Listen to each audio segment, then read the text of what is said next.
Hello everyone, Mr. Tank here with the Windwalker Monk PvP guides for the Shadowlands. I'll be going over the talent picks, stat priority, enchants, macros and the ability rotation to excel in PvP and make most use of the fun gameplay that Windwalker offers. Let's begin with the talents. Monks are fairly good talent choices in my opinion. At level 15 at the moment I roll Eye of the Tiger as it's great passive healing and doesn't take up a global cooldown like the other two choices. Chi Wave I used to use more and is pretty good in situations where you need that extra range in opponents. And Chi Burst used to be the top choice back in the day, but with how fast paced the game is right now, it's no longer viable. Second tier is all about movement. The best choice here is Tiger's Lust, as not only it removes all snares and roots, increases movement speed by 70%, but it's also like Paladin's Freedom and can be cast on allies. For Arena, just macro Party 1 and Party 2 if they need it on demand. Next then, Ascension would be the choice in 90% of situations. The passive increase in Chi and energy is fantastic. You can occasionally take the other two options, but it really depends on the situation. Now the level 35 talents you'll need to constantly swap between Good Karma and Ring of Peace. Out in the world I'll take Good Karma for the healing versus big elite mobs or ganks, but it's also the to-go choice against ranged opponents. In Arena if you're facing against two casters, there's no need in the Ring.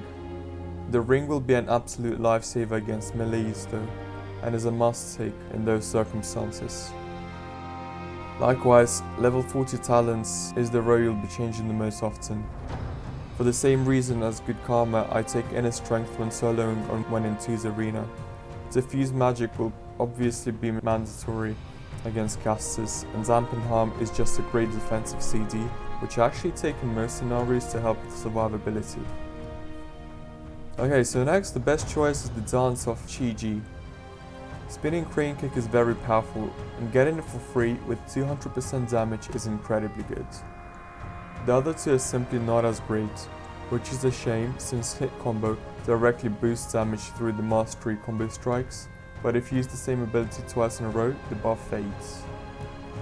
Last but not least, the final row really only offers one choice of Whirling Dragon Punch, as the other two are just not viable and are arguably the worst talents altogether in the entire spec tree. Now for PvP talents there's not much choice, but you don't even need it since the options provided are very solid, and in most cases, using these three talents here will be the to-go strategy.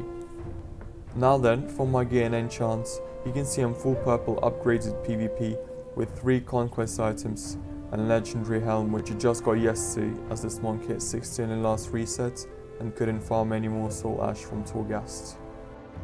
The Kefis Skyreach legendary is covering you the best, not only in PvP but PvE too, since you have infinite 10-yard charges and also increase crit by 50% for 6 seconds every time you attack a new target. It does have a 1-minute cooldown though.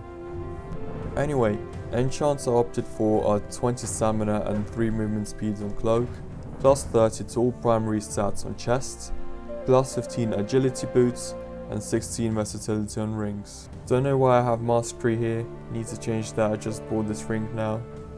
And the weapon I just took Celestial Guidance, which gives 5% agility, and while it doesn't stack, having it on both weapons makes it proc more with higher uptime. Okay, let's have a look at the macros. Not a whole lot of macros for the Windwalker Monk. So as you can see, I pretty much just have mouse over macros for Detox, Vivify and Tiger's Lust.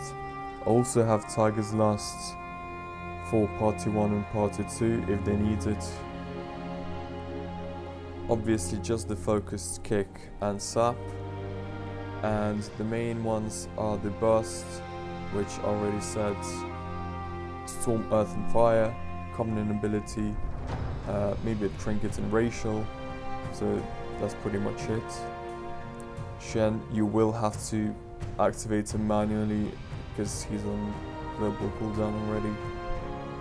And probably the most useful one is the SOS defensive macro, so I just have the Fortify and Brew, the Final Serenity, Expel Harm, and either Dampen Harm or Diffuse Magic in there, along with the trinket that increases my health for 20 seconds. Finally, onto the ability rotation itself. You will obviously want to use Tiger Palm, and if you have the legendary, you will charge to the target and increase the crit for 6 seconds, after which your main ability will always be the Rising Sun Kick, as it not only hits hard but applies 50% healing immunity debuff. Most of the time, Expel Harm should be used off cooldown as it generates 2 chi, heals and also damages. The other key ability is of course Fists of Fury. They'll slow your opponent by 90% and deal massive damage. After which go ahead and use Whirling Dragon Punch, as it can only be used when the other two are on cooldown. Any leftover chi spam Blackout Kick, as it decreases the cooldown of your main damage abilities by 1 second every time it's used. So Rising Sun Kick will really only have about 4 second downtime after you're done with the other spells on GCD and use Blackout Kick. Now all the time I spam disabled on targets to keep them permaslowed, and look out for how many stacks of Spinning Crane Kicks you have, as ideally you want to use it when it's 4 or more for increased damage. It can hit like a truck if you have 6 stacks, and use it when it activates through the talent for 200% damage, which is just insane AoE. This is pretty much for the damaging abilities. Of course, being a monk, you need to utilize your mobility to roll and fly around, fighting targets or peeling for teammates. Burst looks something like this. Pop in Storm, Earth and Fire with Covenant ability and Shen. Can throw in a trinket in there and any racials you have. During the course of play, you'll also be using stuff like Detox and Touch of Karma, which is probably the most fun monk ability to play. So yeah, this is it. Hope this helps.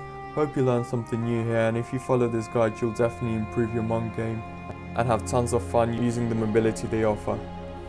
Leave a like if you found this helpful. Comment below if I missed anything else or if you have any other suggestions to add. Consider subscribing for more monk PvP stuff to come, and I'll see you in the next video. Peace.